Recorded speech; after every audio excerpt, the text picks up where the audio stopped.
The 82nd started as an infantry division in World War I. Sergeant Alvin Ure was with the All-American Division. Also a major named Jonathan Wainwright, destined for greatness as a general in World War II. At war's end, the All-American Division was demobilized.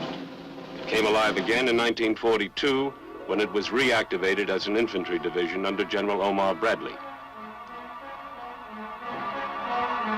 When General Matthew Ridgway took command later that year, the 82nd became the Army's first Airborne Division. From the start, airborne training was rugged. They ran and ran some more. They jumped and climbed and crawled. There were calisthenics, rifle range, shoot school, glider loading, practice jumps, crash landings.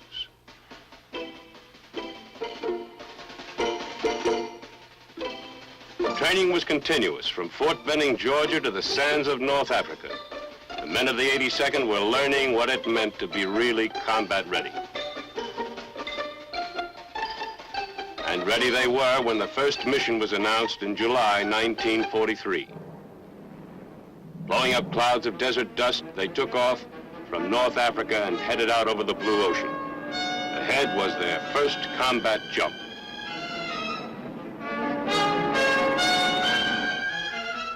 They were to drop into Sicily behind enemy lines, ahead of an Allied invasion that was coming in by sea.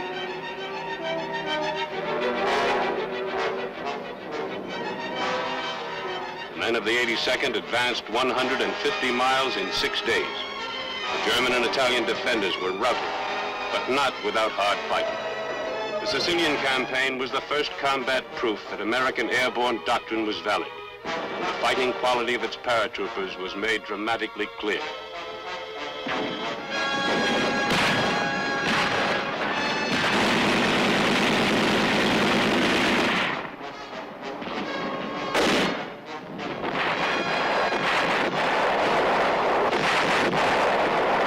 The next jump came soon afterward.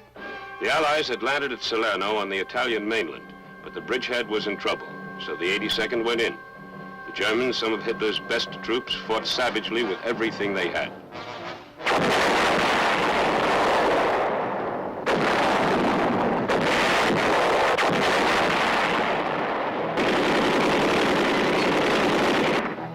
It wasn't enough.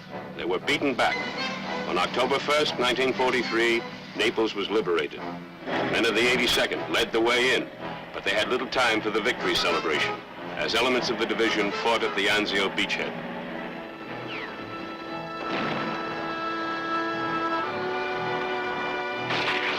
They pursued the Germans into the Apennine Mountains.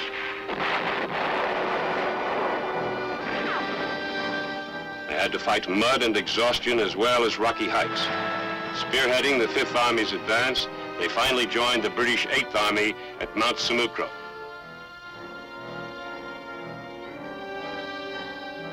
Then the 82nd was relieved and sent to England.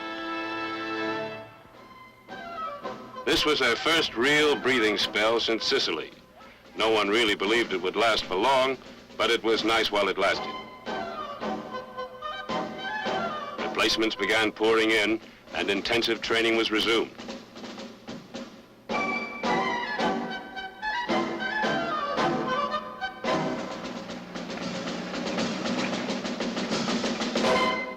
The biggest jump of all was coming up, into France, to smash the walls of Hitler's fortress Europe. Once again, they were going in ahead of the ground forces. The 82nd Airborne, the new 101st American Airborne, and the British 6th Airborne.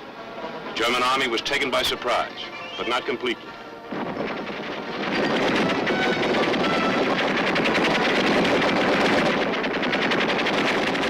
The U.S. 82nd Airborne Division will land to the immediate west of the 101st for the purpose of preventing the movement of enemy reserves to the east and north. The Festung Europa, walled in by the formidable defense in depth of the Atlantic Wall.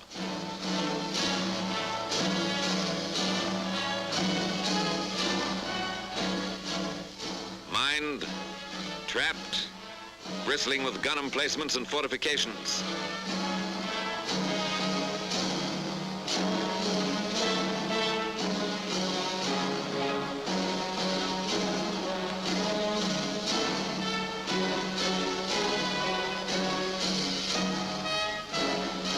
An impregnable barrier, said the Nazis.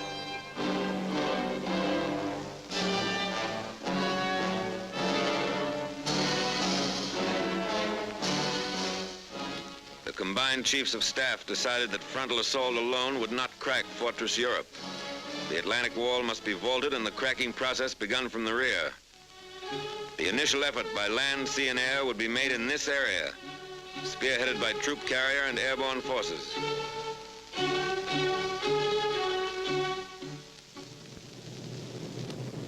But before the D-Day, there must be a number of lesser D-Days.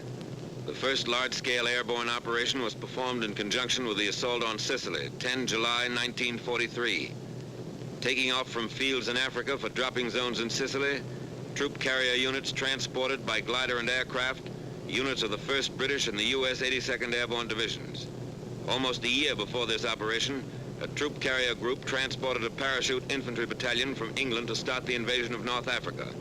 But the invasion of Sicily was the first real test for troop carrier units, which had trained in maneuvers in Texas, the Carolinas, and England.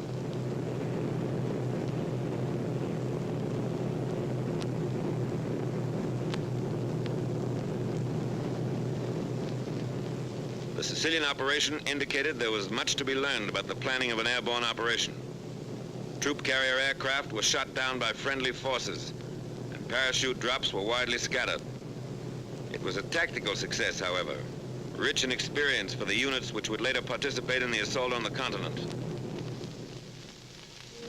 The lesson was driven home that more navigation aids were badly needed, that gliders must be landed at slow speeds, that some type of air brake was necessary to decrease the rate of descent of gliders going into small fields, that protection for the nose of the glider in rough landings should be provided, not only to protect the pilot, but to facilitate unloading. A technique had to be worked out for gliders landing on water.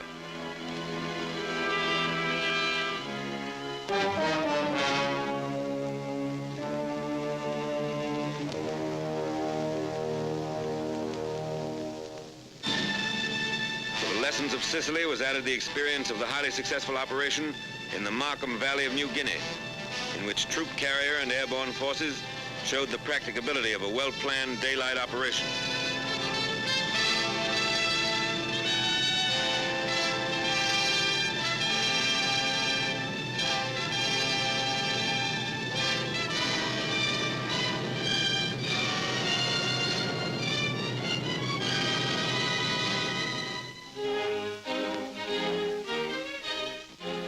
Back in the United States, many lessons learned from the operations in Sicily, Markham Valley, and Salerno were made a part of training and maneuvers. The Griswold nose was developed to protect the glider in rough landings. A parachute arrestor was adopted to permit landing the glider in restricted areas.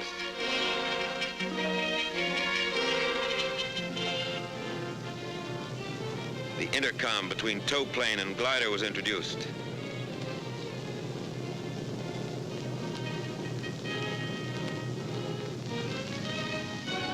Blitz landings were out. Glider pilots were taught a slow, constant rate of descent, with a slow landing to a precise spot on the ground.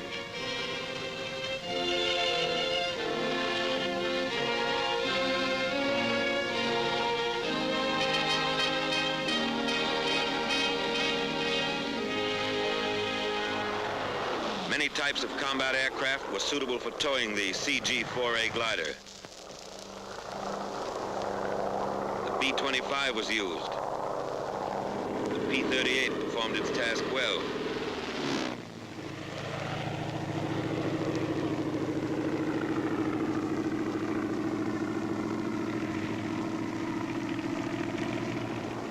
And even the PBY became a tow plane.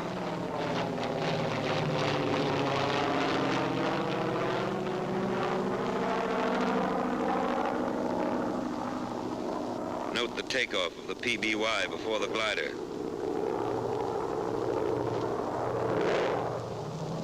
Here's a B-17 in dual tow.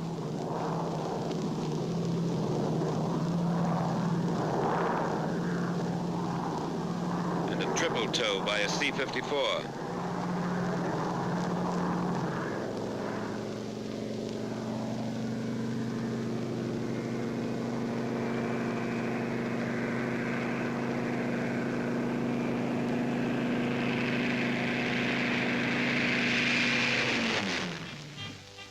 Airborne aviation engineers trained in anticipation of their probable use for building landing strips and rebuilding bombed airdromes in France. Troop carrier airplanes are converted in a matter of minutes into ambulance ships.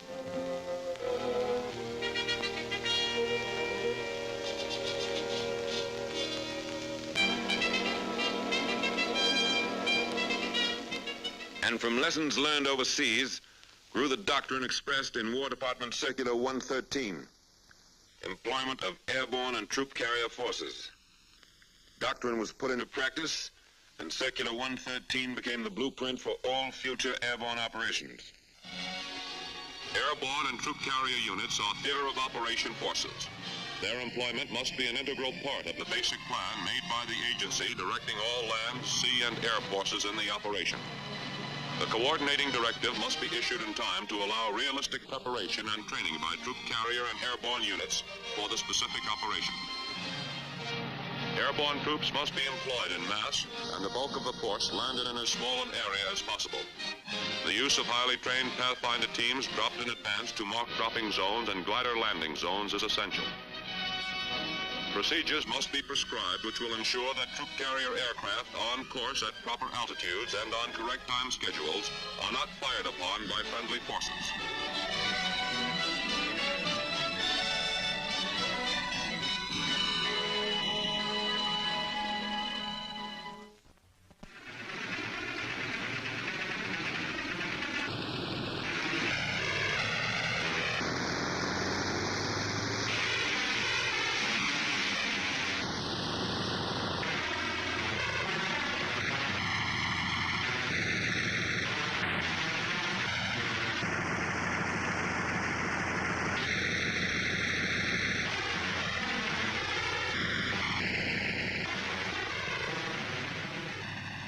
Pilots and the staffs of operational training groups, which were committed to the United Kingdom, were trained in flying procedures of the United Kingdom before they left the States.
Was emphasized, designed to prevent early detection by the enemy. Air crews had to fly through a corridor of flak, pinpointed by searchlights. Every aspect of operations in the United Kingdom, flying control, air-sea rescue, supply, British navigation, weather, all phases of theater training were covered before the units departed overseas.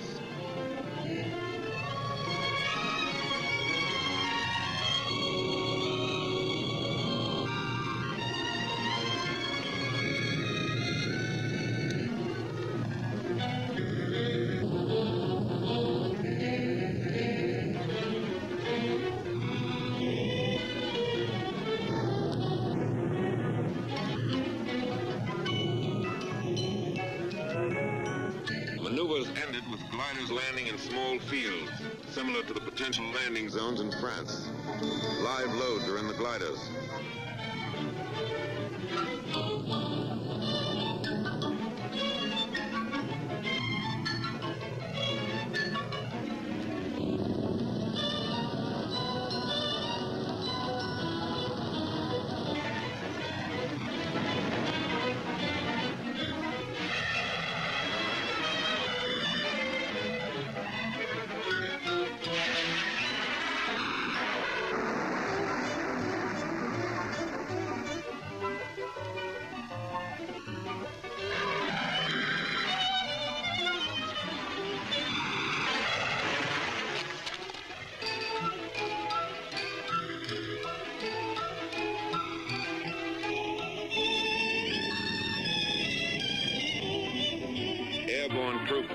in their specialized tactics.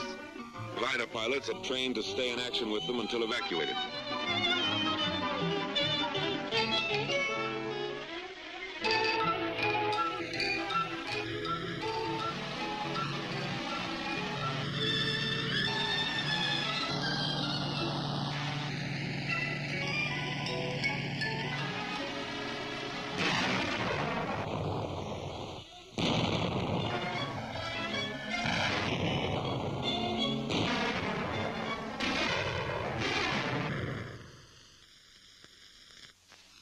Meanwhile, in England, Supreme Headquarters was formed. The planning phase changed to the manning phase. The Airborne Planning Committee, headed by the Air Commander-in-Chief of the Allied Expeditionary Air Force, was composed of representatives from all the services involved in the airborne operation: Navy, ground, and air, as well as the Troop Carrier Command and the Airborne Divisions concerned. British ground crews helped assemble their own Horsa gliders before turning them over to Troop Carrier.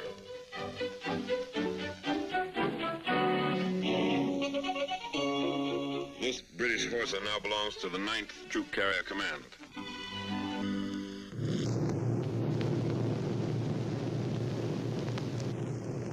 Each group now had 73 aircraft instead of the normal 52. The troop carrier force of 3 wings and 14 groups contained 1 experienced wing and 5 combat-wise groups from the Mediterranean. 3 planes in each squadron are equipped for aerial pickup.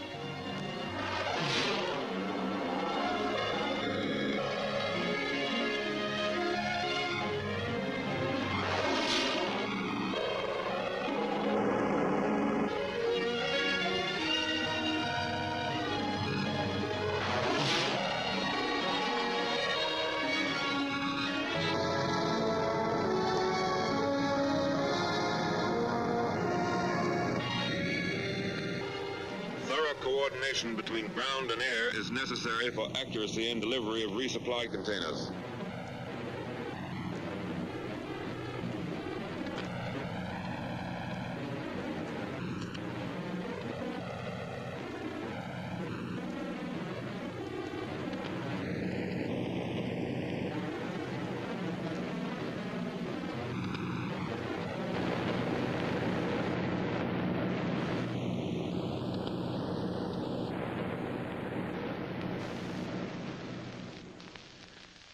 These men are pathfinders, a combined team of troop carrier crews and parachute technicians who will drop on objective areas and set up homing devices for the main aerial convoy.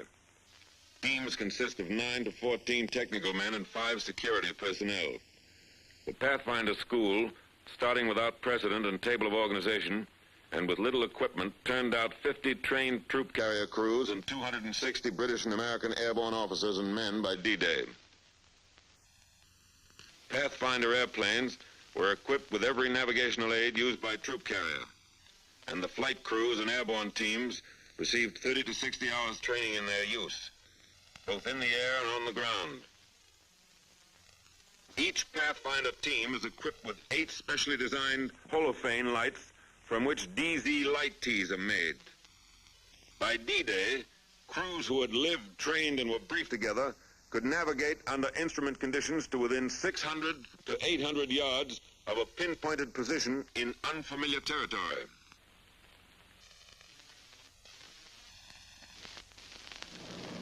From March through May, 35 lower echelon and 3 full-scale command exercises were held, culminating in a full dress rehearsal for the operation against the continent. The times, loads, distances, and navigational aids were exactly as would be used in the assault. Landing zones were selected for their similarity to those in Normandy, which intelligence showed were 900 to 1,500 feet long and averaged 500 feet wide. Mosaics showed that the objective areas would hold 1,300 gliders. The Normandy fields were bounded by trees 15 to 75 feet high, along with numerous dense hedges.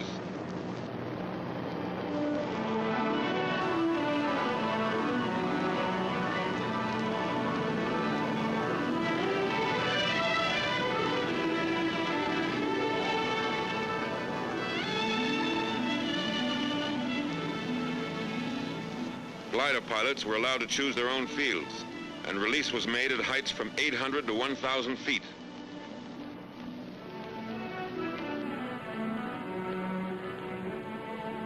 Both ideas were impractical. The high release made the gliders more vulnerable to ground fire and sacrificed accuracy. And when each pilot chose his landing field, there were too many conflicting patterns. Following this maneuver, it was decided that leaders were to choose the landing field for the three other gliders in his element. And the release would be made at 400 to 600 feet.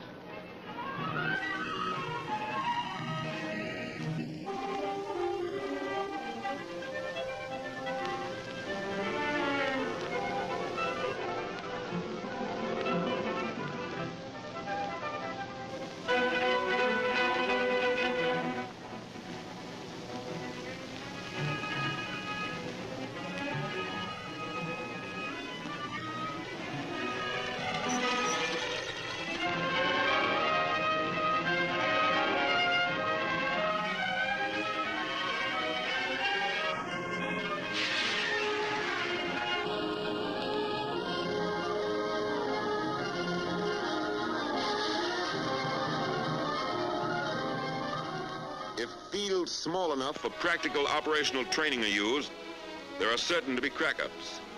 A compromise must be made between realistic training and the number of gliders which may be expended on the maneuver.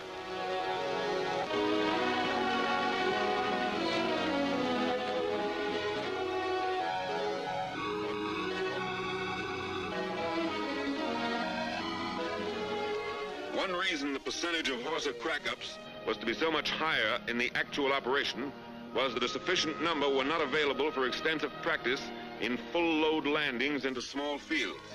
Because of their rugged fuselage construction, most of the CG-4A gliders which sustain damage upon landing deliver their loads of personnel and equipment in fighting condition.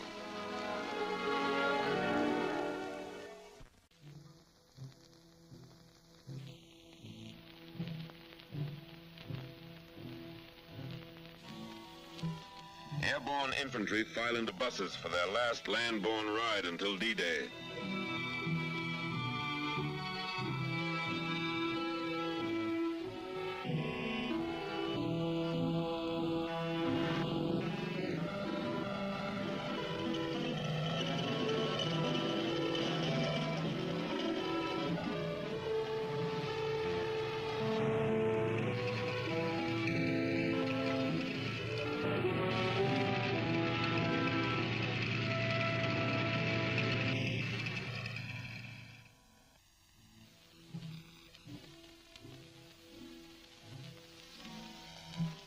These hangars are their barracks until they climb aboard the airplanes and gliders.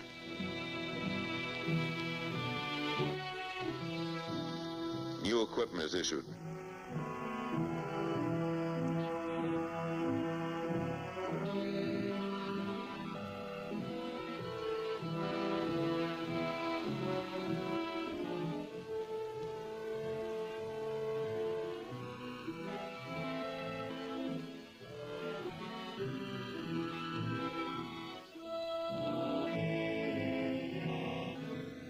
Grab a few moments to read letters from home and write a few lines. But this is business, and you want to be sure you're in business when the time comes. So you take inventory of your stock and trade and keep everything clean and shining and ready.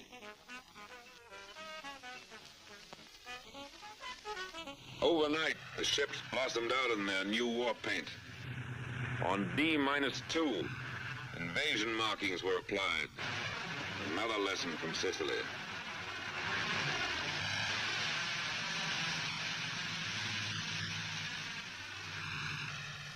Invasion money revealed the objective.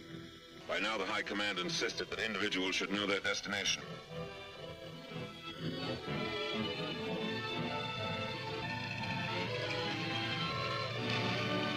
Hours before takeoff time, parapacks were assembled and delivered to the C-47s.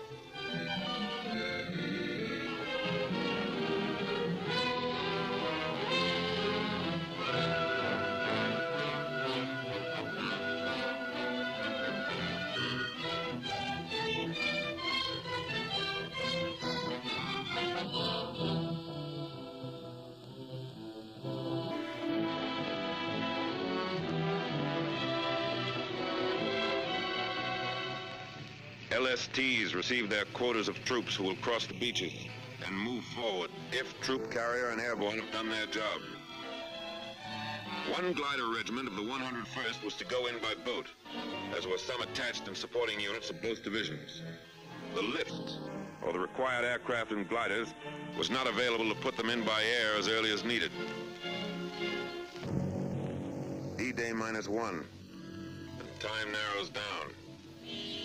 Gliders for the first night's operation are assembled for the takeoff. Glider pilots are told to assemble at division headquarters after landing for evacuation to England. An airborne general has a final talk with his men.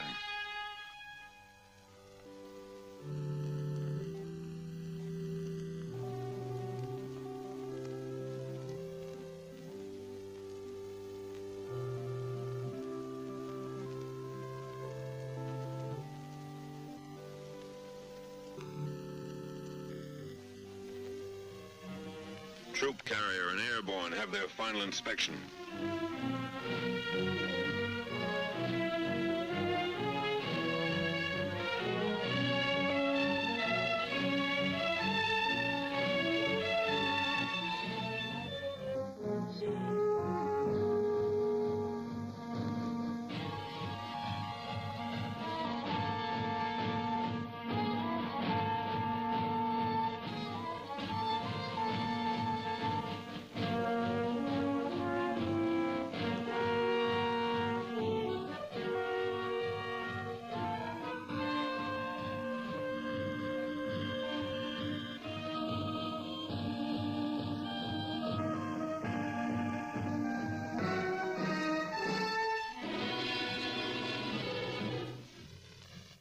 More than a dozen fields, paratroopers march their ships.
Each pilot has been furnished a list of his passengers.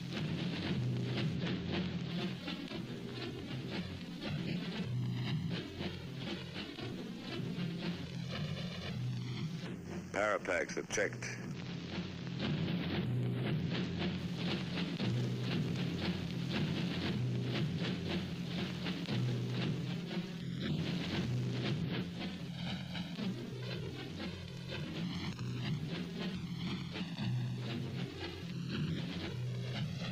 This outfit has enough Apache blood in its collective veins to justify their haircut.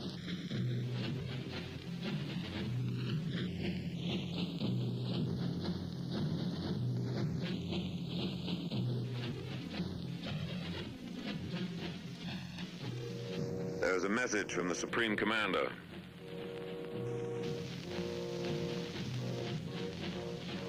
You are about to embark on a great crusade. The eyes of the world are upon you, and the hopes and prayers of all liberty-loving people go with you.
pilot and crew chief make a final check of the parapacks. And here's another final check, this time by the jump master just before the men go aboard.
This trooper will drop his British leg pack loaded with demolition supplies just before he lands.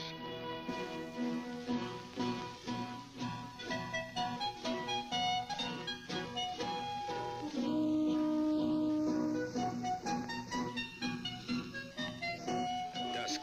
Pathfinder teams board the ships that will show the way into enemy territory.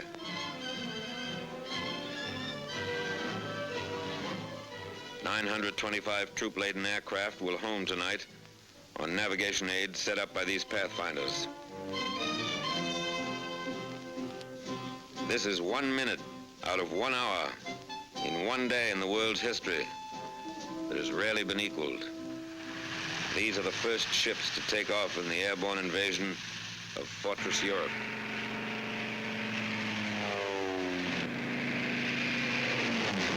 First Pathfinder ship is airborne at 21:54.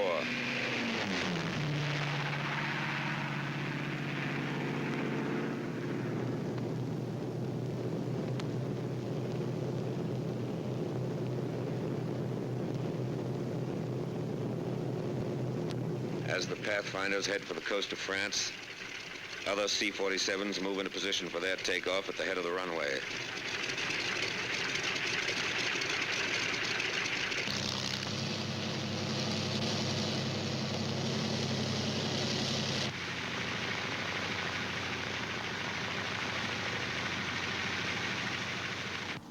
Minutes after the Pathfinders take off, the first serials of C-47s follow on the invasion path.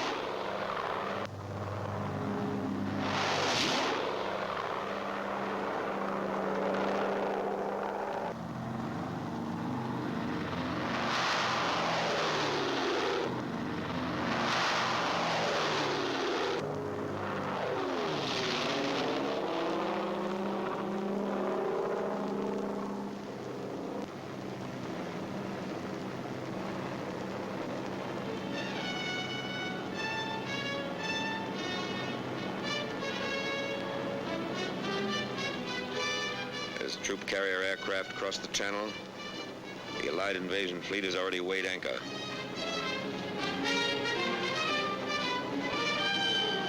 Sealing had been forecast as 3,000 en route, clearing at DZ, but actually is variable, 500 to 1,000. Visibility is poor. Stand up. Hook up.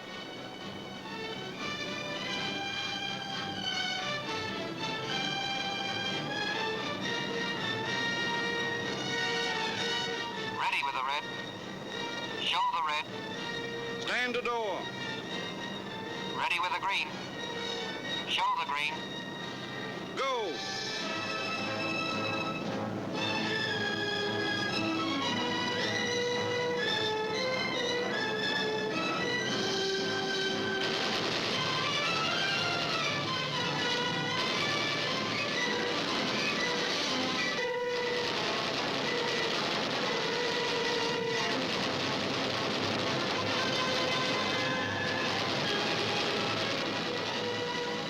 unit landed squarely on the German 91st Infantry Division and other enemy troops. These enemy units were on maneuvers and were already occupying their assigned defensive positions. Surprise was gained only by the leading parachute unit, and subsequent serials found themselves under practically continuous ground and anti-aircraft fire while crossing the peninsula and upon landing. 821 airplane loads, 13,000 paratroops were delivered into DZs in less than 2 hours.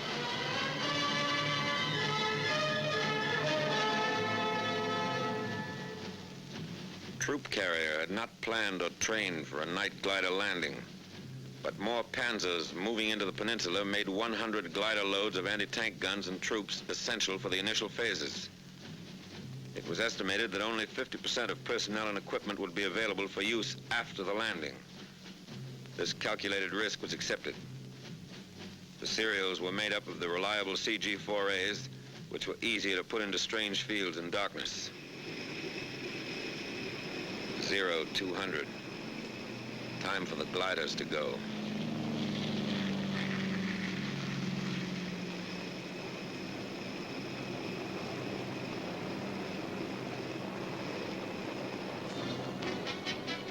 All right, Cloud, approaching LZ. Roger.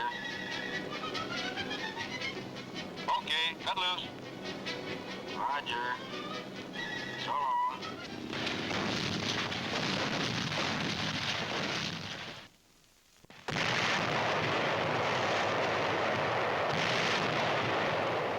The coastal defenses are softened up for the beach landings.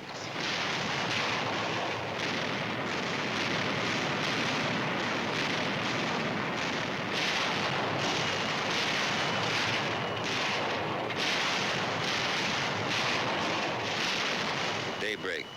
The naval bombardment continues.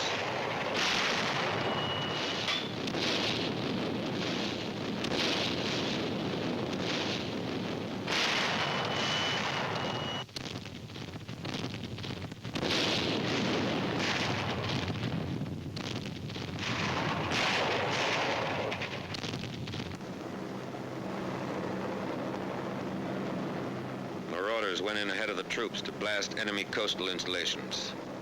Priority number 1, air supremacy, had been obtained a long time before D-Day. The 8th and 9th Air Forces had accomplished that. Standing offshore, the invasion craft wait as Allied planes blast the coast.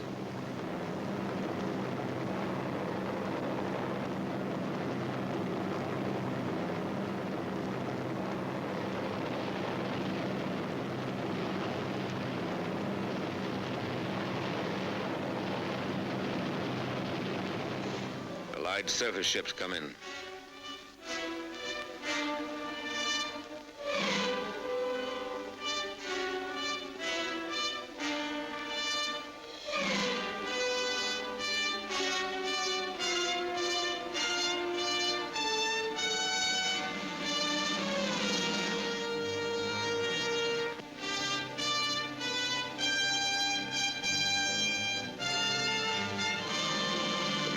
Go on to the next phase, the bombing and crippling of roads, bridges, waterways, railheads, the isolation of a battlefield.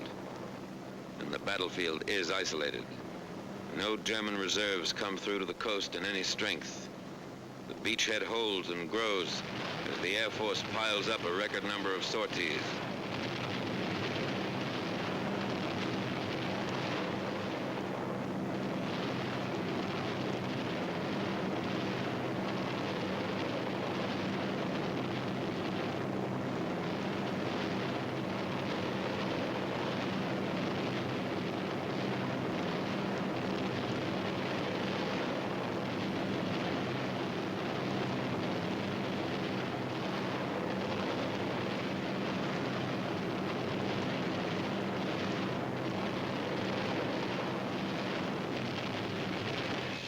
Fighters blast every target that moves on enemy ground.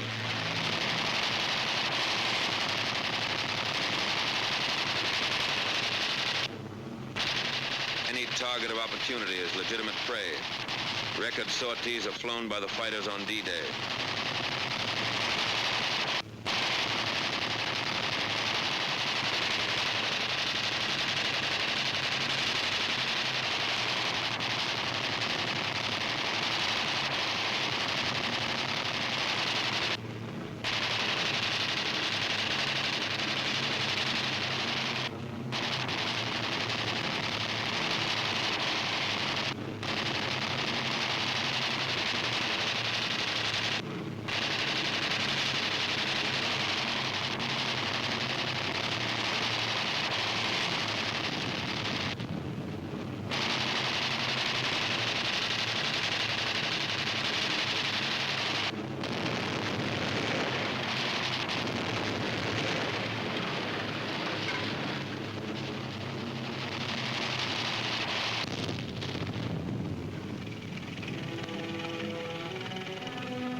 Back in England, the next glider serials are being marshaled for the takeoff.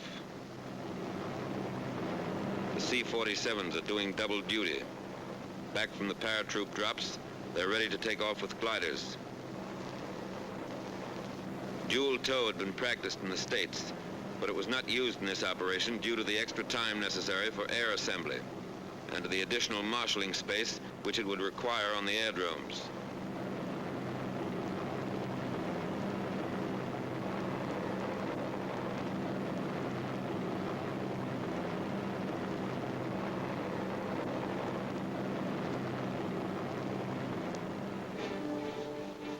Hard-pressed paratroopers who went into action in darkness earlier today are depending on reinforcements and heavier equipment, which will be delivered by these glider serials.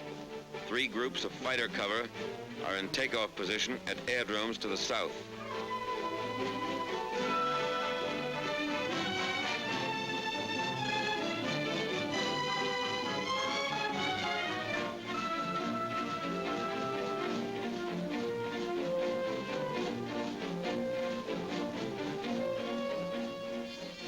Coordinated British effort was made simultaneously by the British 6th Airborne Division, transported by RAF 38 Group on objectives around Caen.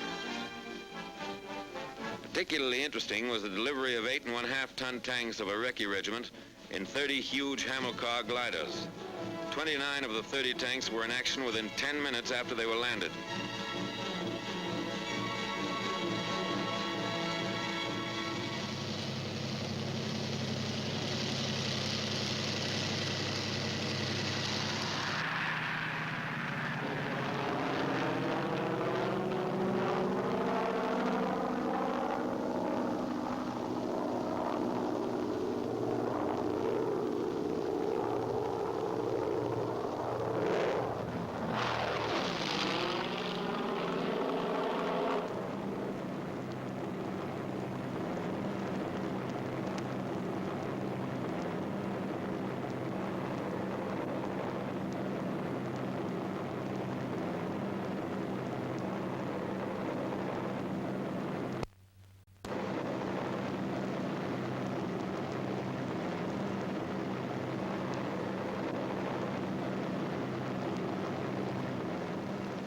Air superiority makes possible this daylight operation.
ACAC ended a mission for this friendly airplane. Two-way traffic, and it's congested.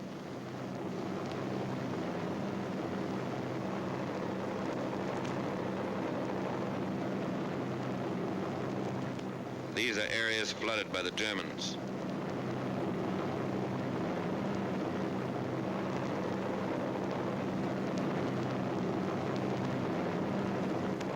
Parachutes and gliders from the previous serials.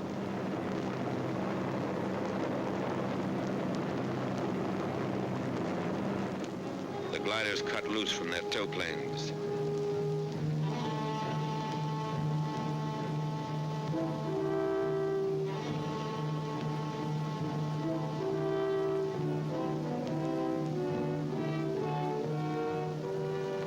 We have fighter cover all the way to the landing zone. Not even a lone German fighter was able to sneak through.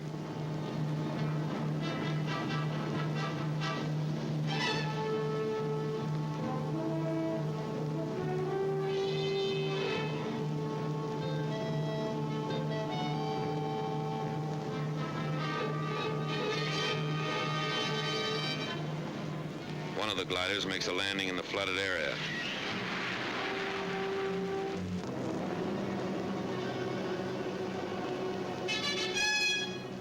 Here are the staked fields intelligence warned us about. The traps consisted of poles 12 to 15 feet long.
The 82nd and 101st Airborne Divisions were in action 33 and 24 days, respectively.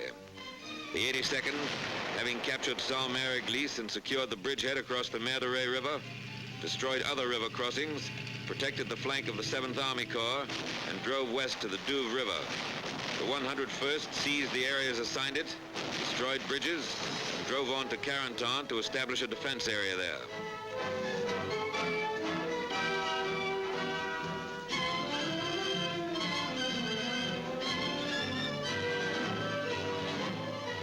Troop carrier, the commanding general of the 82nd Airborne Division sent this commendation. Under most difficult conditions, including landing under fire in enemy-occupied terrain, glider pilots did a splendid job. On the ground, they rendered most willing and effective service, providing local protection for the division command post during the most critical period when the division was under heavy attack from three sides. Please express to all elements of your command who brought the division in by glider or parachute, or who performed resupply missions for us, our admiration for their coolness under fire, their determination to overcome all obstacles, and for their magnificent spirit of cooperation.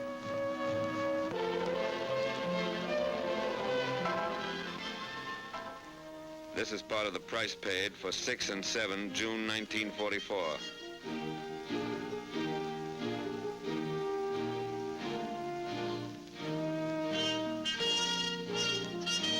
(1,662 troop carrier airplanes were dispatched in the first 24 hours of the assault. 43 were lost and 311 damaged by small arms fire. A lot happened here that cameras could never get. But a corporal with the Pathfinders remembers. We were covering the landing of the first bunch of gliders. We were pinned down by German fire across the field. As the men came running out, they stepped right into it and started to drop all around us. The German cannon blew one glider right apart. A veteran glider pilot. A night glider operation means more landing casualties and extreme difficulty in unloading. It is certainly not desirable if a dawn or dusk landing is at all practicable. A power pilot. I flew in a parachute serial the first night and the navigation aids really worked. But I couldn't see the light T, which was supposed to be on my drop zone. A War Department observer who entered combat with one of the airborne divisions. Troops were dropped generally in the vicinity of the DZs, but were badly scattered. It appears that prearranged supply systems are not flexible enough for airborne combat. Supplies should be dropped as called for by local commanders rather than dropped en masse. Large-scale parachute resupply drops are wasteful and should be restricted to emergencies. More attention should be paid to switching over to ground supply as soon as possible. A troop carrier liaison officer. Our Pathfinder teams, in 2 cases I know of, suffered heavy casualties. The light Ts, which we expected so much help from, were only 10% operational due to enemy fire. 50% of the resupply drop landed in enemy hands. Communications didn't exist to advise later serials of changes in the enemy situation. Troop carrier operations and communications personnel should move with the first parachute or glider units. 89% of the horses and 50% of the wackos crashed in landing. But 75% of personnel and equipment were ready for combat.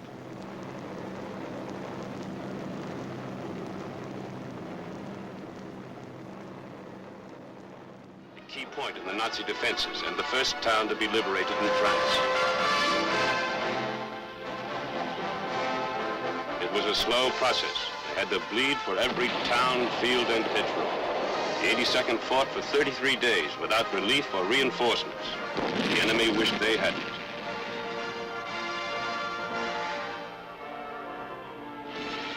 Of the 13,000 men who jumped into Normandy, only 5,000 were still on their feet when the 82nd was sent back to England to rest and rebuild the outfit. Almost as bad an ordeal was the Battle of the Bulge, when Hitler's panzer divisions cracked the Allied line in Belgium. The 82nd was called on to hold the northern shoulder of the Bulge. Not only were they outgunned and outnumbered, they were freezing.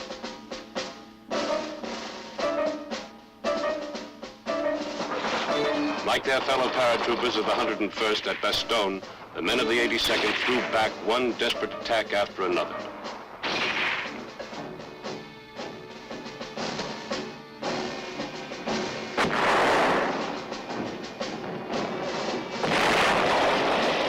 Finally, the Nazi drive was played out.